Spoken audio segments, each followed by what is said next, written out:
Hey, it's Chris. So here's a question. Is AppleCare worth it?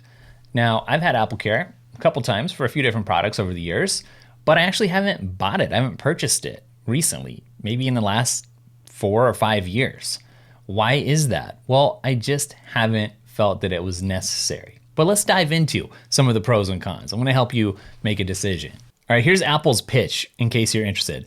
Because Apple makes the hardware, the operating system, and many applications, Apple products are truly integrated systems, and only AppleCare products give you one-stop service and support from Apple experts. So most issues can be resolved in a single call. Basically, AppleCare is your one-stop shop. That's what Apple's saying. You get your hardware service and your software support all with one extended package here. And just so you know, most Apple hardware comes with a 1-year limited warranty and up to 90 days of complimentary technical support.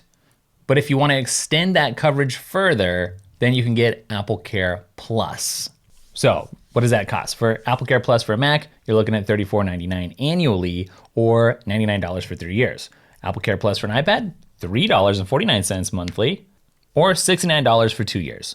AppleCare Plus for your iPhone, $3.99 monthly or $79 for 2 years.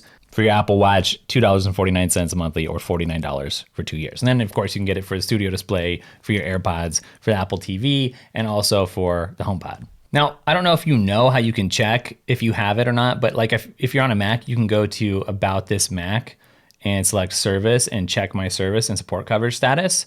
Or if you have an iPhone, you can go to Settings, General, About, and you'll figure out if you have AppleCare there too. Okay, but is it worth it?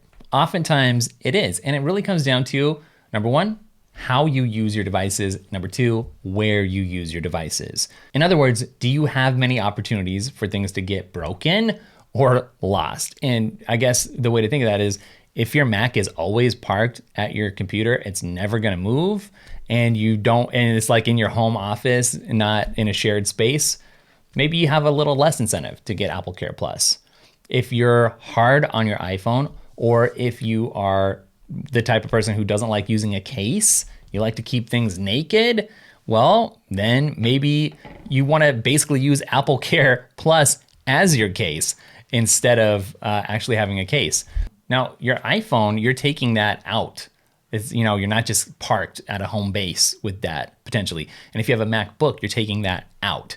And it's not just stationary. You're gonna be around other people, and there's just more opportunity for things to get dropped, to break, or to get lost or stolen. So anything that's mobile, then I think that increases the likelihood that you would enjoy AppleCare coverage. But here's the interesting thing. This is basically insurance, right? And what you don't wanna do is have great coverage, but then be what they call insurance poor, right? And if you're doing AppleCare Plus as a subscription, it's just like one more subscription, and subscription fatigue is real these days, even if it's a small amount.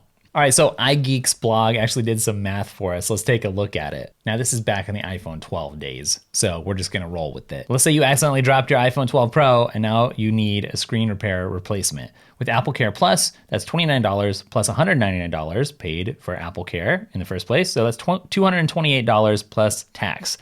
Without that, you're gonna be paying $279 plus tax. So $228 versus $279, it's a savings, but it's still a lot. Now, if you lost your iPhone 12 Pro and you have the AppleCare Plus theft and loss, then your new Pro is gonna cost you $149 plus $269 with AppleCare Plus, so $418 plus applicable taxes. Without that, you're paying full price, which is $999. So in that instance, obviously it's worth it. It's still not, cheap to replace it, but it's basically 50% better.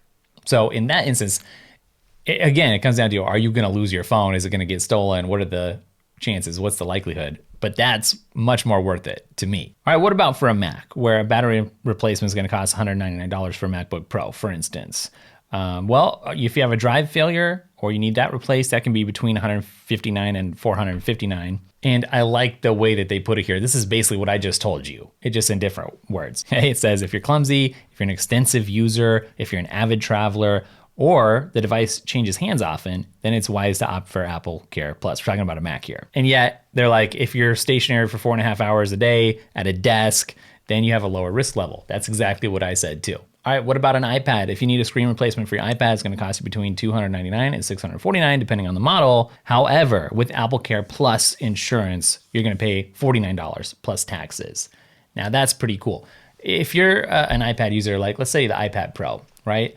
It depends how you use it, but if you damage that screen and you're like using the Apple Pencil all the time because it gets a big scratch in it or something, that will ruin your experience. The screen is literally everything on an iPad. So this really could be worth it. And especially when you take into consideration if you have the Magic Keyboard and the Apple Pencil and the iPad Pro, for instance, or the Air, because that uses all the same accessories. And those are covered as well. I feel like AppleCare Plus for the iPad line is one of the more worth it instances of using AppleCare. So let me just wrap up all these musings by just saying I haven't had AppleCare for a long time because generally my Apple stuff works really well for many, many years, and I very rarely have any issues with things. It's so rarely that I haven't chosen to get AppleCare Plus on anything for so long. And I tend to be working just from home most of the time, pretty stationary, and I haven't done a lot of travel, especially with the pandemic for the last couple of years.